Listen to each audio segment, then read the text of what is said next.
Hola,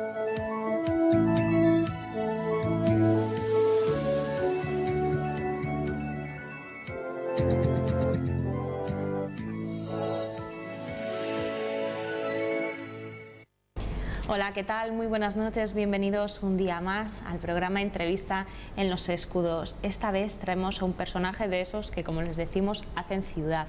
Ha sido pionera en la lucha contra el narcotráfico. Fundó la Federación Provincial y Federación Gallega de Ayuda al Drogodependiente, concejala por el PSOE en Vigo en el año 95, diputada por Pontevedra, miembro del Consejo del Real Club Celta de Vigo y directora del Centro de Reinserción Érguete. Y sobre todo yo diría que es madre.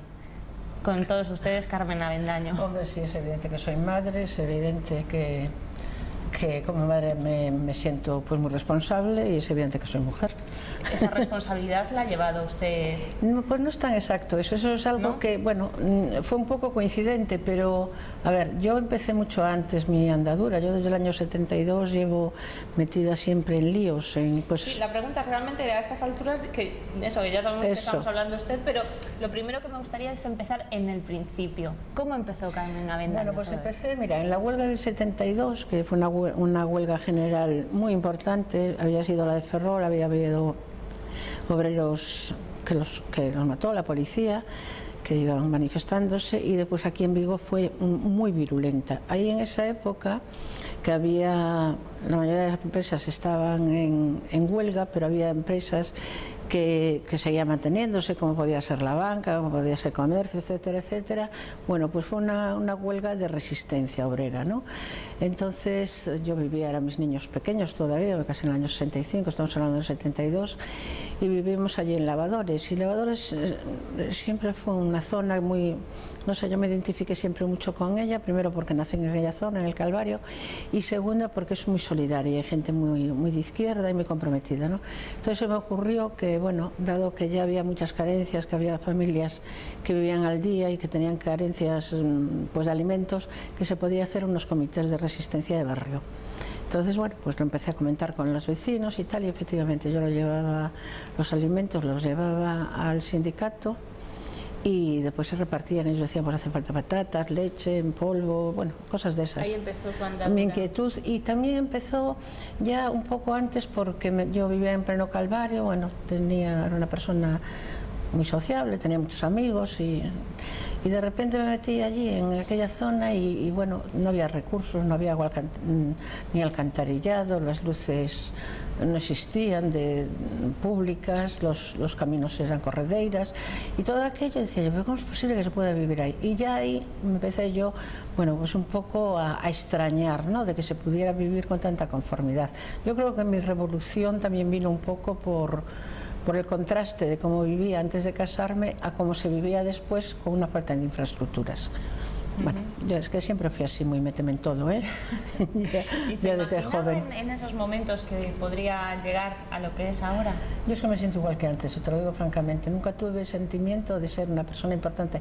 Sí soy una persona conocida, eso lo soy consciente, todo me conoce mucha gente y demás. ¿Alguna publicación incluso la ha nombrado como una de las Tengo muchos premios. Influyentes? No sé si, la verdad, no sé si tengo influencia. Lo que sí tengo es audiencia por parte de, bueno, pues en general de la sociedad, y cuando hablo de la sociedad hablo de los políticos, da igual el color que tengan, o de fiscales, o de jueces, o de médicos, o bueno, pues conocen nuestro trabajo, y nuestra representación realmente tiene siempre podemos tener voz en determinados sitios, bueno, para explicar cuál es la situación, por la que se está atravesando, de una persona determinada, o las necesidades que tiene la sociedad y que están sin cubrir. Ahí, si hablamos de que soy, bueno, eso, como dijiste... Pionera. Pionera, ¿no? Sí, pero como dijiste, que tengo... influencia, ¿no? Ajá. No, yo no lo considero influencia, considero que hemos hecho mucha gente, no yo sola, yo soy la voz y la cara que se conoce, pues hemos hecho un trabajo muy serio, llevamos casi 30 años en Érguete, y con la fundación pues llevamos ya como 12 o 14 años, no lo sé exactamente, y bueno, hemos hecho un trabajo serio y nunca nos hemos desdicho o hemos tenido que decir no, esto no era verdad, lo que dije. Siempre hemos pasado la información a donde correspondiese, pues en medios de comunicación o cualquier estamento de las realidades que nosotros vivíamos y que podía demostrarse que era cierto lo que decíamos. Yo no creo que tuviéramos mucho más.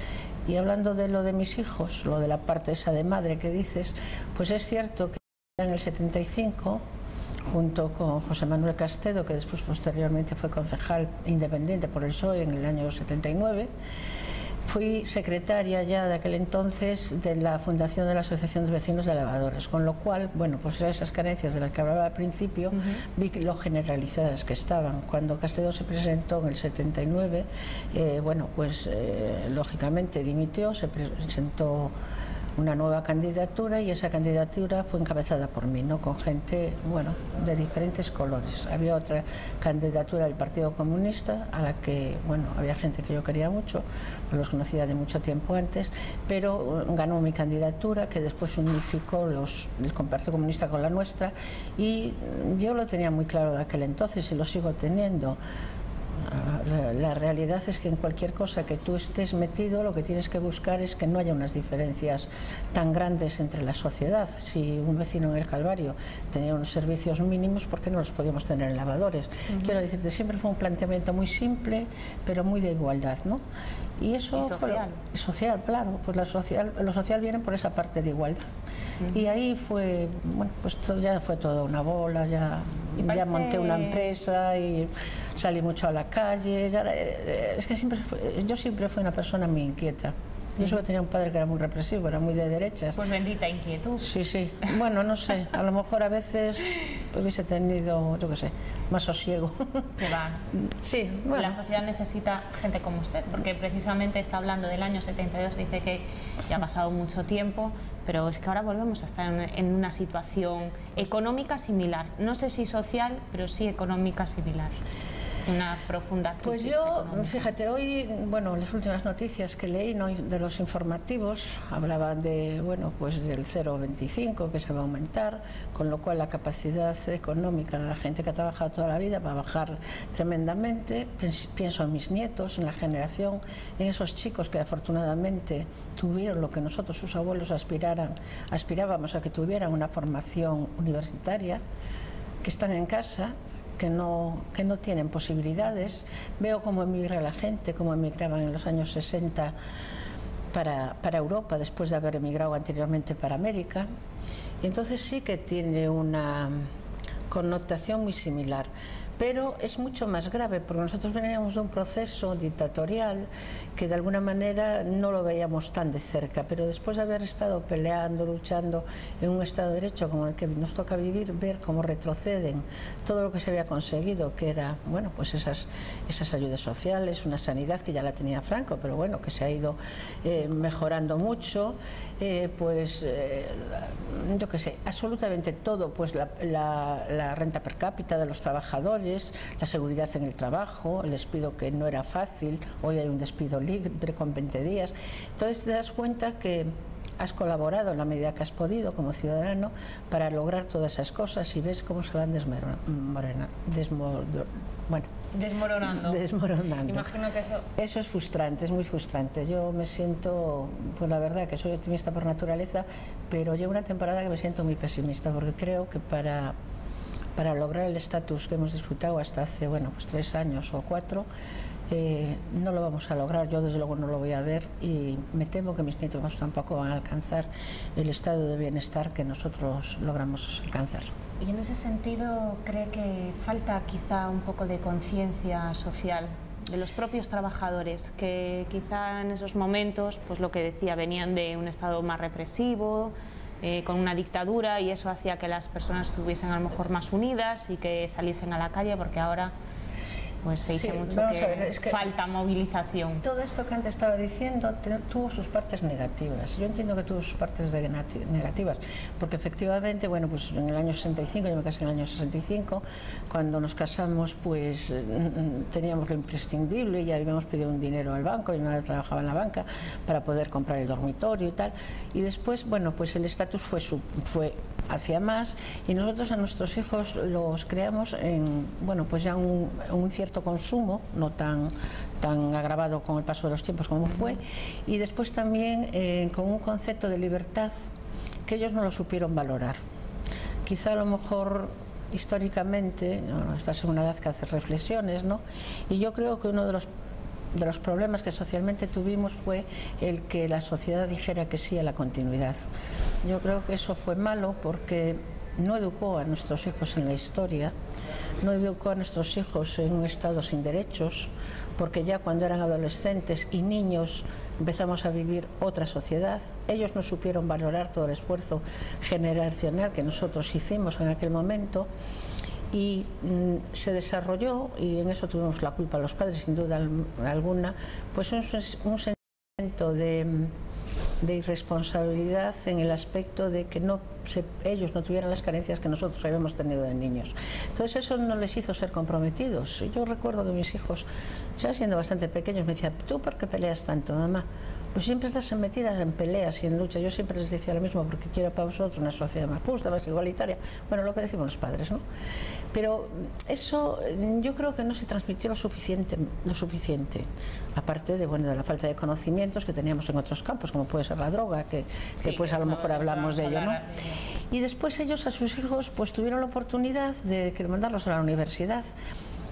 ¿Y qué ocurre con la juventud? A mí me gusta mucho trabajar con la gente joven, además soy muy insidiosa, les meto el dedo en el ojo continuamente, porque es una juventud muy preparada pero muy poco comprometida, y dice: no, bueno, es que tenemos muchos amigos. Yo creo que no, tenemos una sociedad poco socializada. La gente joven hoy se comunica a través de medios de comunicación, como puede ser, bueno, pues, exacto, con tecnología, que puede estar de acuerdo o no, y resulta que hay una contestación de miles de personas a la propuesta, pero todo eso es ficticio, no es real.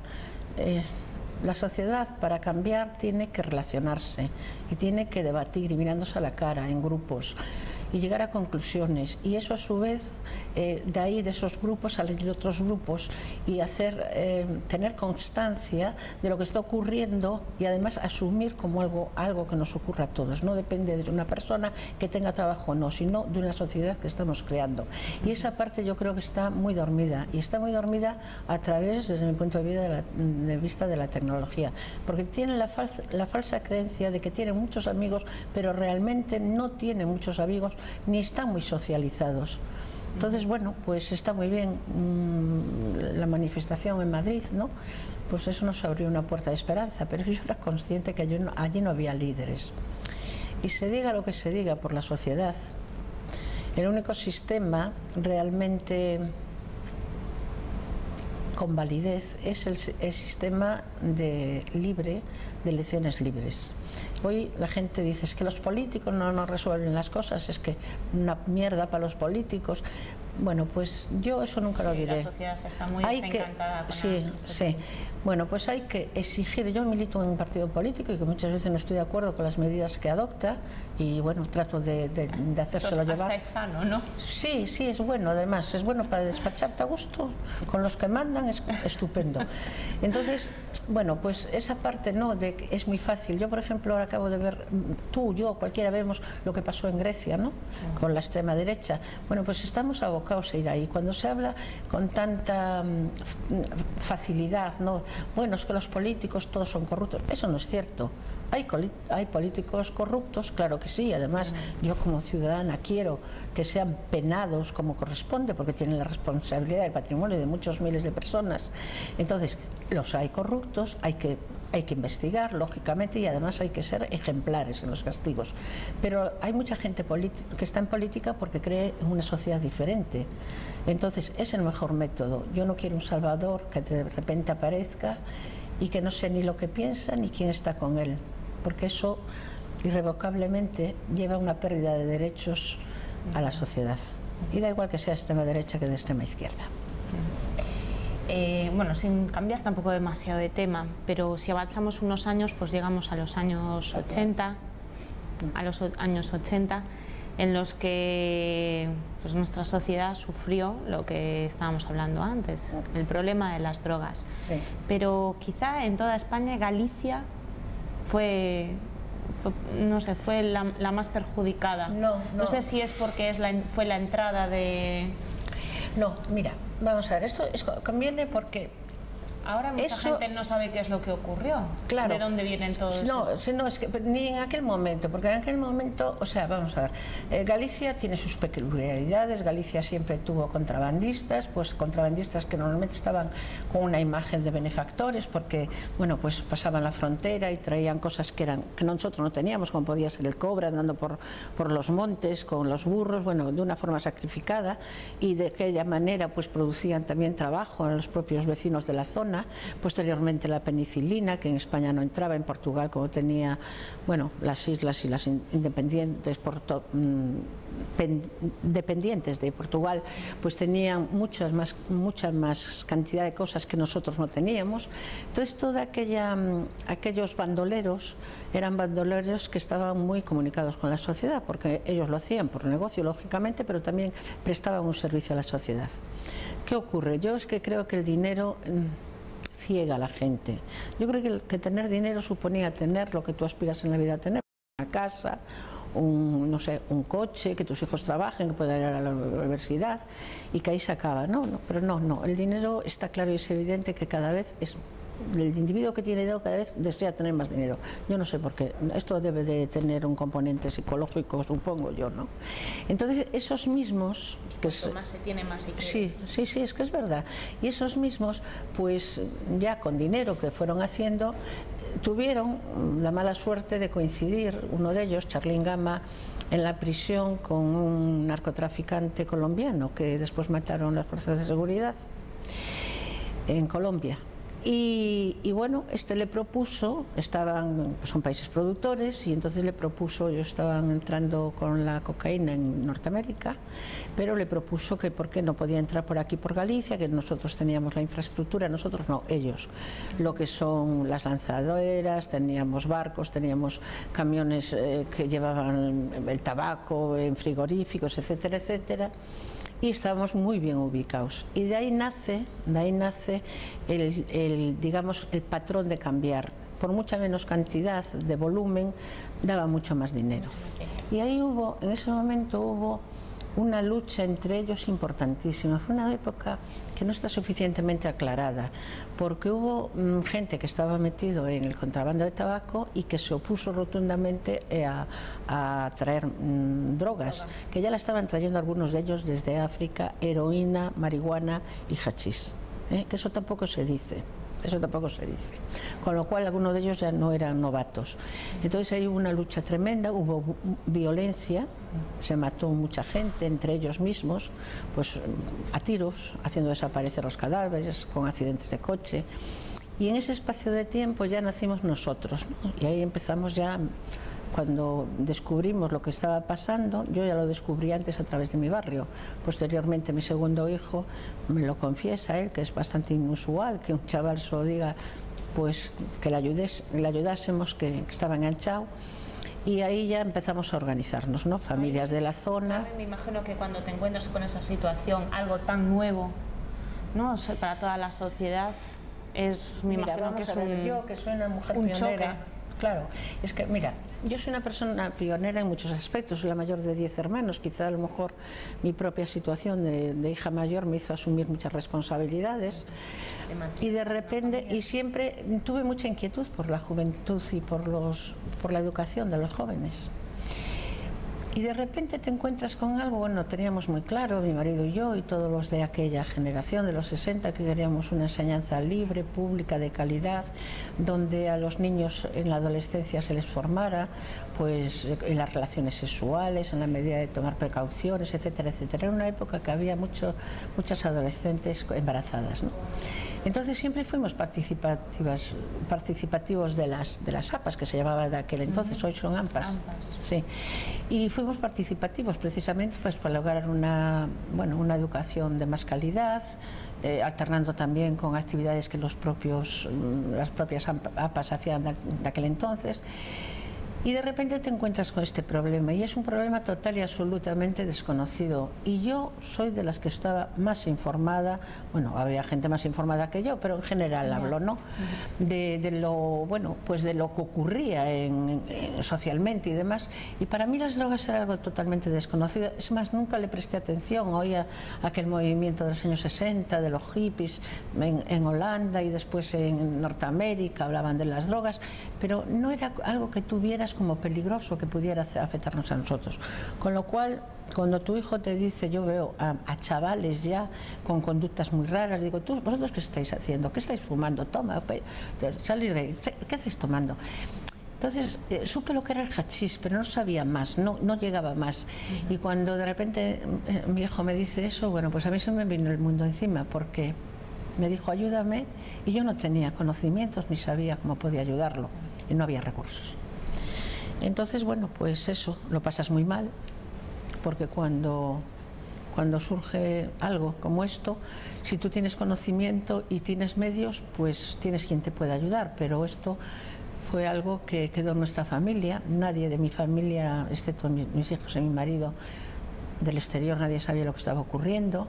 Se producen actitudes, bueno, pues de robos que ves que tu hijo, no sé, es una situación que te desborda. Fue muy difícil, fue realmente difícil empezar a asumirla y al mismo tiempo informarse. Ya empecé a viajar, fui a congresos, empezamos aquí un montón de gente, estaban Tom Bowles de aquel entonces, Cabrera.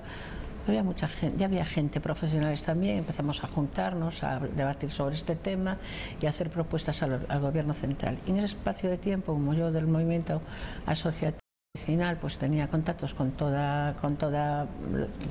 Vigo, pues empezamos ya a tocar zona por zona y fuimos tocando a personas que sabíamos que sus hijos también tenían problemas. Y de ahí al amparo de Cedro, que ya lo había subvencionado el Ayuntamiento de Vigo, que fue el primer centro de drogas que se montó, pues ahí ya nacimos nosotros. Y bueno, poco a poco pues fuimos analizando, ¿no? Y se produjo un movimiento realmente muy interesante, porque cuando hay problemas graves, quien más tira de la familia es la madre, casi siempre, en todo. Sobre todo en Galicia, ¿verdad? Sí, tenemos un espíritu muy matriarcal, pero yo creo que es muy generalizado en la educación. Bueno, en ese aspecto yo creo que en la educación, no a nivel europeo, que no me atrevo a decirlo, pero a nivel nacional sí.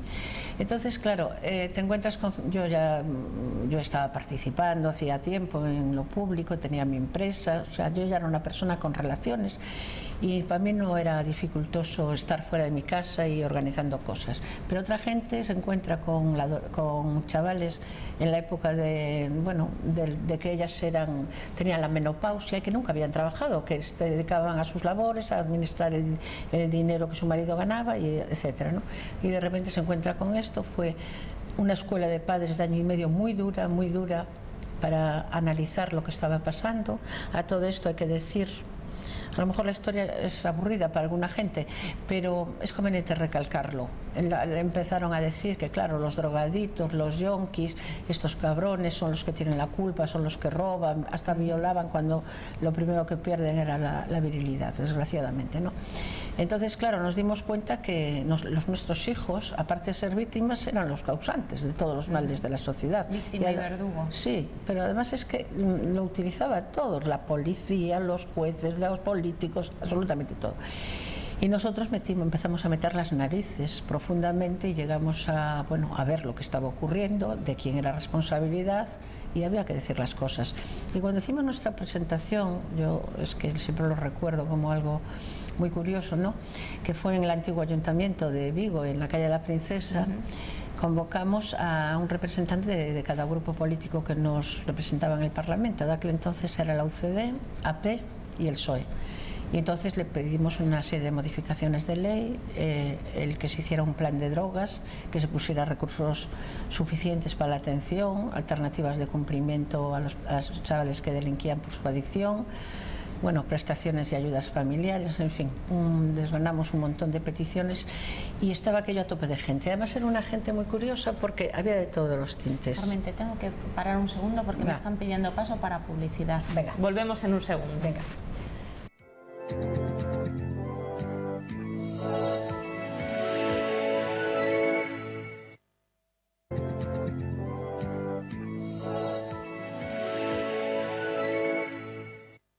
Pues retomamos la entrevista con Carmen Avendaño. Estábamos hablando de cómo se desarrolló toda esa situación en los años 80, cómo entró la droga. Efectivamente, pero la presentación nuestra fue en el año 85 y bueno, estaba aquello a tope de gente, estaba el gobernador civil, estaba narcotraficantes, había de todo. Hicimos, bueno, explicamos a los representantes políticos lo que estaba ocurriendo y lo que necesitábamos. Ahí empieza una lucha ya fuerte y además denunciamos 38 bares en Vigo que se vendía droga con total descaro, pero con nombres y sitios que estaban ubicados.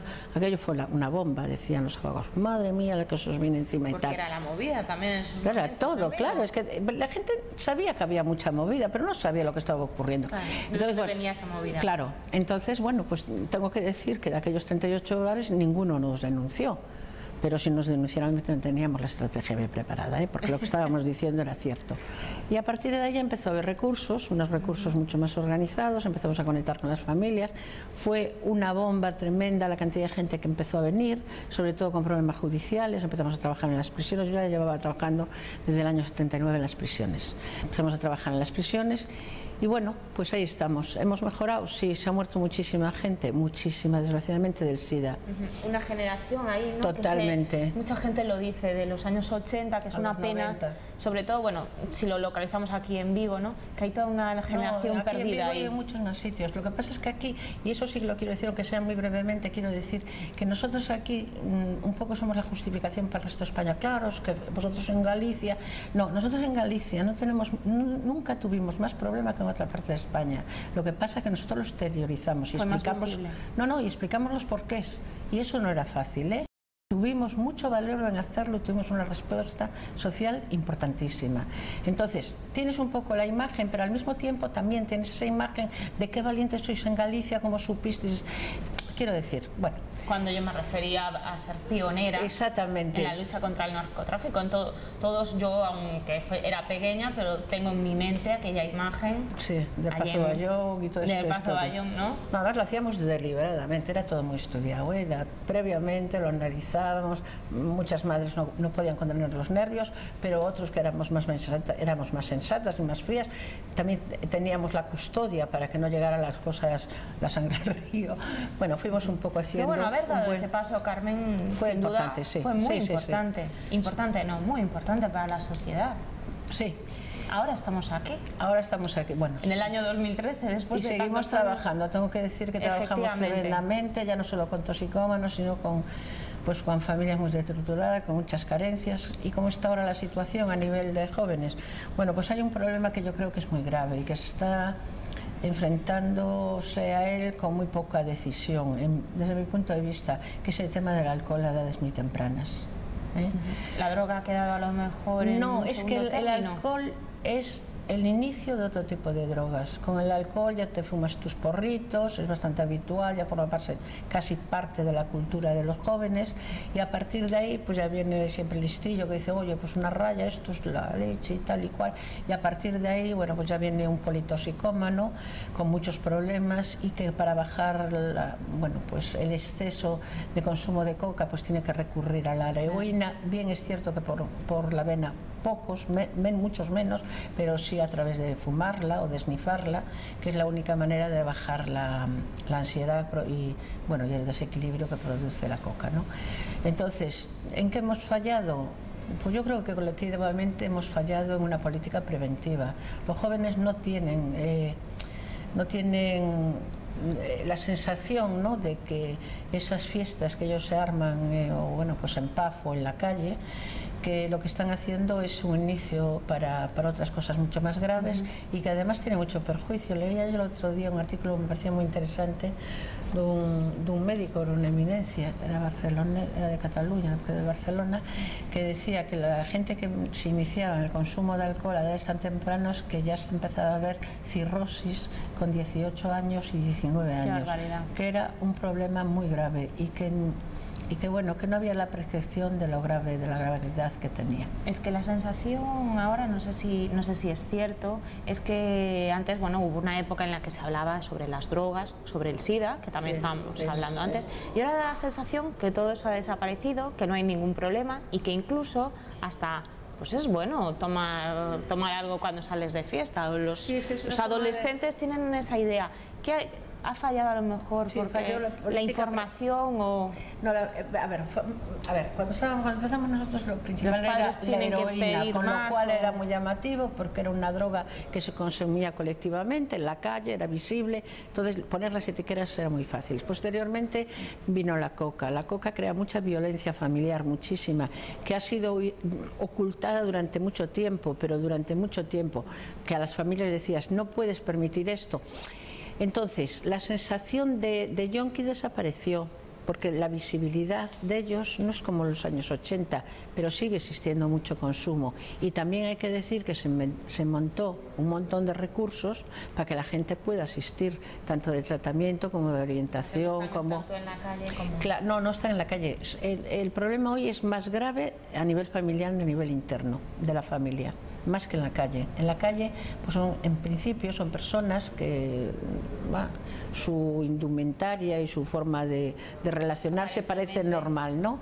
Pero sí que hay muchos problemas. Por lo tanto, este es un tema que no está punto y final, es un tema que hay que trabajar y desde luego yo haría una llamada a los representantes políticos para que no tanto la represión sino la información sea muy contundente en el aspecto preventivo para evitar que se siga pues esta trayectoria de tanto consumo de alcohol.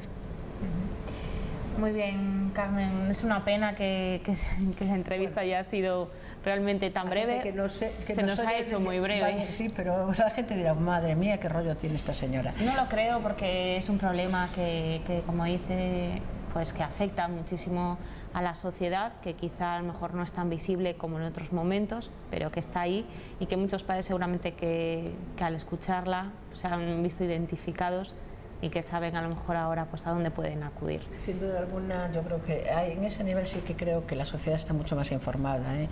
A los jóvenes ha fallado, pero yo creo que la sociedad sí, ya cuando ve de una forma bueno, más o menos clara que su hijo tiene algún tipo de patología, incluso a veces vienen con una sensación de agobio, que le han encontrado una chinita de hachís y tal, que tienes que bajarles el agobio y decir, bueno, tranquila, esto no es que sea un tóxico tu hijo, ¿eh? Entonces sí tienen y saben que existen recursos como puede ser Erguete, Cedro, Alborada, en fin, que estamos ahí permanentemente para ayudar. Para ayudar. Pues con ese mensaje para toda la sociedad de que sigan apoyando políticas, se sigan apoyando políticas contra la drogodependencia y bueno, a favor de la drogodependencia, pues ahí dejamos ese mensaje. Nosotros nos han quedado muchas preguntas en el tintero, nos hubiese gustado hablar muchísimo más con usted, así que bueno, la emplazamos para otra ocasión. Me tenéis a vuestra disposición. Vale, pues muchísimas gracias. Señoras, señores, les esperamos aquí el próximo miércoles. Muy buenas noches.